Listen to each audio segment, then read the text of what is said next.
Cricket ಪಂದ್ಯವನ್ನ ಗೆಲ್ಲಿಸಿದ್ದಕ್ಕೆ ಯುವಕನ ಕೊಲೆ ಅಂತೆ. ಹಿಂಗೂ ಆಗುತ್ತಾ? ಏನು ಕಾರಣ ಇದಕ್ಕೆ ನೋಡೋಣ. 9 ದಿನಗಳ ಹಿಂದೆ ನಡೆದಂತಹ ಕ್ರಿಕೆಟ್ ಪಂದ್ಯ, ತನ್ನ ತಂಡವನ್ನ ಗೆಲ್ಲಿಸಿದ್ದ ದಿವ್ಯಾ ಕುಮಾರ್ ಅನುಮಾನಾಸ್ಪದವಾಗಿ ಈಗ ಸಾವನ್ನಪ್ಪಿರೋದು. ಮ್ಯಾಚ್ ಗೆದ್ದ ಬಳಿಕ ಪಾರ್ಟಿ ಮುಗಿಸಿ ಮನೆಗೆ ತೆರಳುತ್ತಾ ಇದ್ದಂಥ ಯುವಕ ನಡು ರಸ್ತೆಯಲ್ಲಿ ಹೆಣವಾಗಿ ಬಿದ್ದಿದ್ದ ದಿವ್ಯಾ ಕುಮಾರ್. ಮೈಸೂರು ಜಿಲ್ಲೆಯ ಒಡ್ಡರಗುಡಿಯಲ್ಲಿ ನಡೆದಂಥ ಘಟನೆ ಇದು.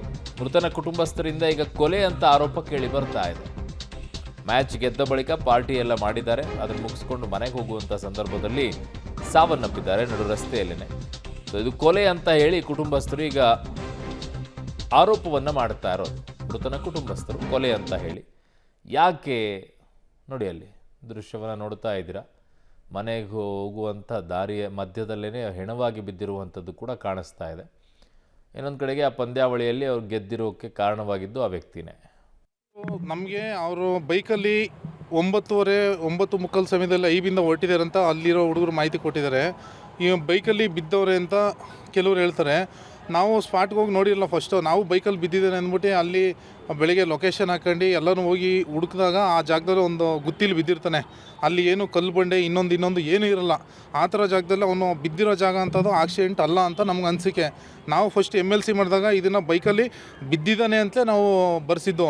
ಆಮೇಲೆ ನಾವು ಸ್ಪಾಟ್ಗೆ ಹೋಗಿ ನೋಡಿದಾಗ ಅದು ಆಕ್ಸಿಡೆಂಟ್ ಅಲ್ಲ, ಹಿಂದೆ ಕಲ್ಲೆಲ್ಲ ಎತ್ತಾಕಿರೋದು ಎಲ್ಲ ಗುರ್ತಿದ್ದಾವೆ. Circle inspector Prasanna Kumar sir ಬಂದು ನೋಡಿದ್ದಾರೆ.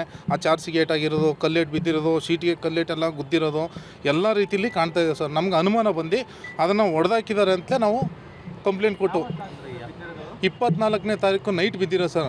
ನಮಗೆ ಬೆಳಗ್ಗೆ ಗೊತ್ತಾಗಿದ್ದು 11:30 ಗೊತ್ತಾಗಿದ್ದು ಸರ್. ಅವರು ಕೂಲಿ ಕೆಲಸ ಮಾಡೋದು, ದಿನಗೂಲಿ, ಪೀಸ್ ವರ್ಕು, ಸಬ್ ಕಾಂಟ್ರಾಕ್ಟ್ರು ಕೆಲಸಗಳಿರ್ತಾವಲ್ಲ, ಆ ಥರ ಕೂಲಿ ಕೆಲಸ ಮಾಡೋದು.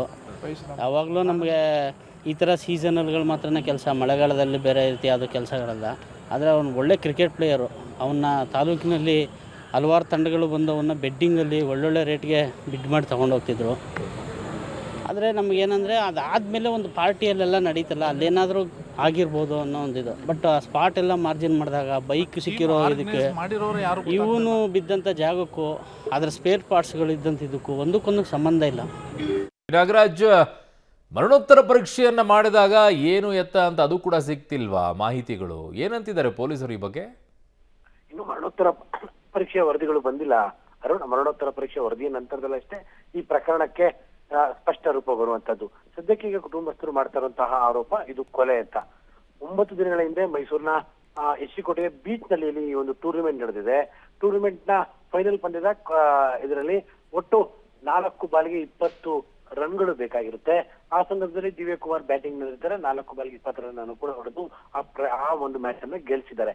ಗೆಲ್ಲಿಸಿದ ನಂತರದಲ್ಲೂ ಕೂಡ ಪಾರ್ಟಿ ಆಗಿದೆ. ಪಾರ್ಟಿ ಮುಗಿಸ್ಕೊಂಡು ಬೀಚ್ ನಲ್ಲಿಂದ ತಮ್ಮ ಊರಿಗೆ ದಿವ್ಯಾ ಕುಮಾರ್ ಹೋಗ್ತಾ ಇರುವಂತಹ ಸಂದರ್ಭದಲ್ಲಿ ಯಾವುದೇ ರೀತಿಯಾಗಿ ಅನುಮಾನಾಸ್ಪದವಾಗಿ ಮೃತಪಟ್ಟಿರುವಂತಹದ್ದು.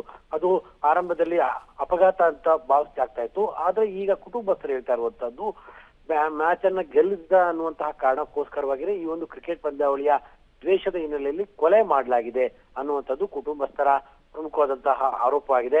9 ದಿನಗಳ ಕಾಲ ಕೋಮಾದಲ್ಲಿದ್ದಂತಹ ದಿವ್ಯಾ ಕುಮಾರ್ ಇವತ್ತು ಮೃತಪಟ್ಟಿದ್ದಾರೆ. ಇನ್ನೇನು ಮರಣೋತ್ತರ ಪರೀಕ್ಷೆಯ ವರದಿ ಬಂದ ನಂತರದಲ್ಲೇ ಇದು ಅಪಘಾತವ ಅಥವಾ ಕೊಲೆಯ ಅನ್ನುವಂಥದ್ದು ಪ್ರೂವ್ ಆಗುತ್ತೆ. ತದನಂತರದಲ್ಲಿ ಇದರ ಪ್ರಕರಣದ ತನಿಖೆ ಬದಲಾಗುತ್ತೆ. ಅರುಣ್. ಓಕೆ, KP ನಾಗರಾಜ್, ನಿಮ್ಮೆಲ್ಲ ಮಾಹಿತಿಗೆ ಧನ್ಯವಾದಗಳು.